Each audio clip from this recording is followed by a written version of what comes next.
Hi, everyone, and welcome to our final vodcast for the developmental unit.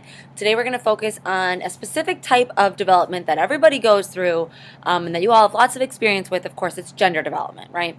So, the key when we talk about gender development is that there's no question that boys and girls are different, right? Men are from Mars and women are from Venus, okay? But the question is, why are men and women different? Are men and women different because of our biology, or are men and women different because of the environment that we grow up in that says that boys are boys and girls are girls and we should act differently? So, here's a question to think about. If a girl was raised as a boy, would she still feel like a girl, right? Same thing. If a boy was raised as a girl, would he still feel like a boy? So, here's a case study, all right? Some babies are born on anatomically one gender but identify with the opposite. Specifically, sometimes you can be exposed to the opposite hormone in the womb, and so, or too much of one hormone, and so you can actually view yourself as the opposite gender, which sometimes leads to gender reassignment, okay? So, here's a specific study that talks about this. The study followed 16 genetic males with a rare disorder. Basically, this disorder means that you are born with without a penis or with a very small penis, right? So, and they have normal male hormones and normal male testes and XY chromosome pairs. But the problem is that for some reason they didn't develop a penis, or that they have a very small one and it's not going to be like functional. So they were literally given female genitals and then raised as girls. And you want to know, right at the end of the study, did those 16 males who were raised as females turn out like they felt like boys or girls? So, 8 out of the 14 who underwent a sex change and were raised as girls their entire life, right, really felt like they were boys.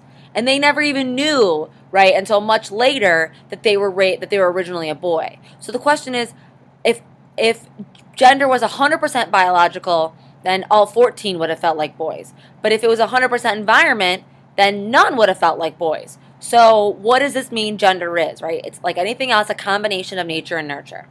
So the nature of gender, right? How does biology influence your development of gender? So we know male and females differ in 3 significant ways. The genitals, right?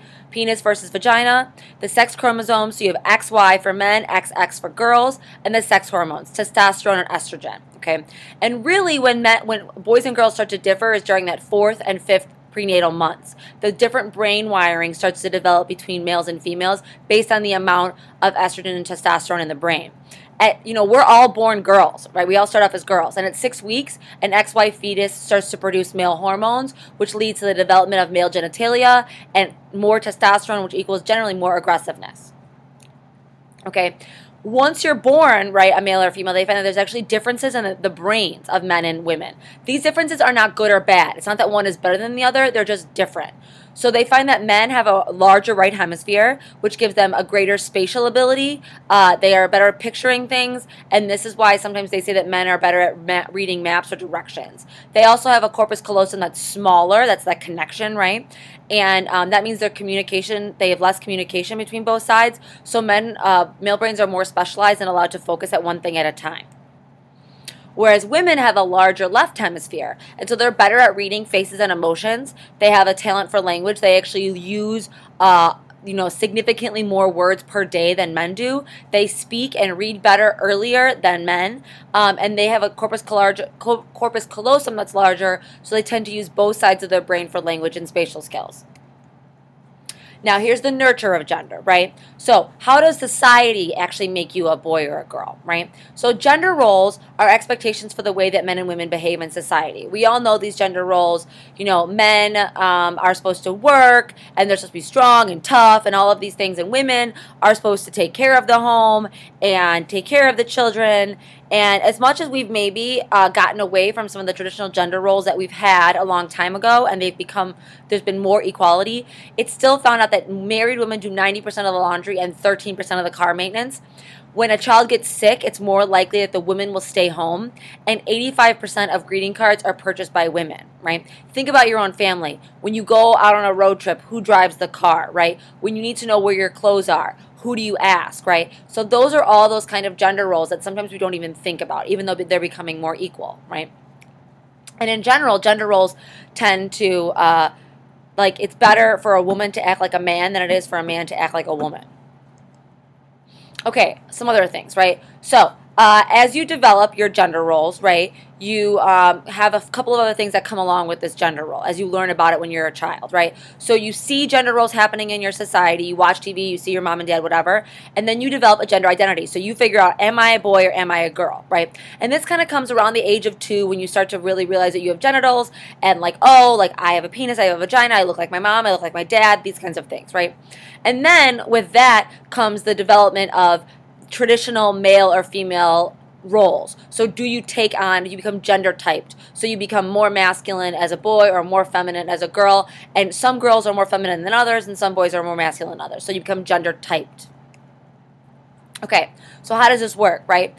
The first theory is social learning theory. So this says that gender, if you learn, like learning to play with trucks or play with dolls, or to be kind if you're a girl and be aggressive if you're a boy, is actually learned by observing, like your parents, TV, grandparents, siblings, friends, whatever, and being punished or rewarded when you try to repeat those behaviors. So for example, a little boy cries and his dad says, big boys don't cry, Alex, right? And so that's a punishment for his behavior. So then he learns that that's not the appropriate way for his gender to act, right? Same thing with girls. Little girls crying, oh, honey, it's okay. Like, you're okay. You're my perfect little girl. You're a pretty little girl, right? You're so pretty, right? So then that girl learns that, oh, I'm supposed to be pretty, whatever, right?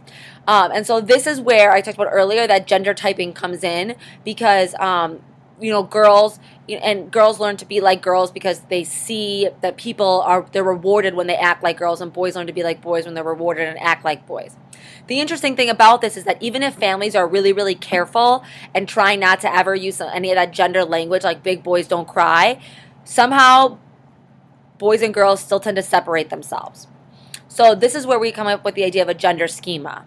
So gender schema involves the way that you think about things, right? We've talked about a schema. A schema is your mental idea of what something is. So they said that actually, children have a gender schema. They have a schema for what a boy is and what a girl is. And they learn that from their culture, okay? So even if you're not told big boys don't cry or whatever, you still learn that boys are supposed to look and feel and act a certain way. So they start to see the world through that gender lens, that schema, and they change their behavior to match. So as early as before a year, they can recognize the difference between male and female voices.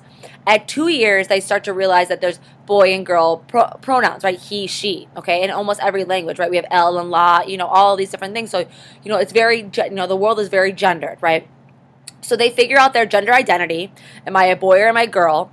And then they see themselves get rewarded or punished for acting a certain way. They learn what it means to be male or female. And then they literally divide the world up into male and female and think boys act like this and girls act like this. And being a boy is this way and being a girl is this way. Boys have short hair. Girls have long hair. Girls wear dresses. Boys wear pants. Those kinds of things. And so they literally see everything in their world through that gender lens, right? And that's their schema for what a boy is and what a girl is.